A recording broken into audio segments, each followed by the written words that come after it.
So, you wanna know how to create an Ubisoft account? It's really simple. What you have to do is go to Google Chrome, then search for Ubisoft, wait for it to load, then click on Join Now.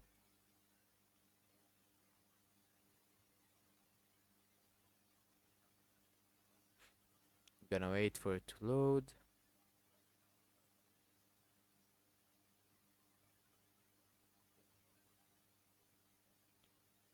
Now I clicked on Join Now again.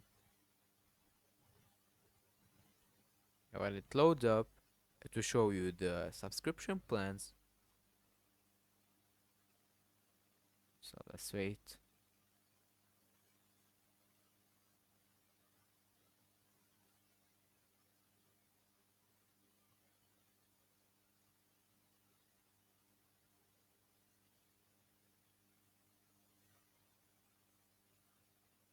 So like you see, we're gonna have the plans. Then we're gonna choose one. After that, it will take you to the payment page. And right after you pay, it will let you choose an account, which you will click on sign in with Google and then click on sign in.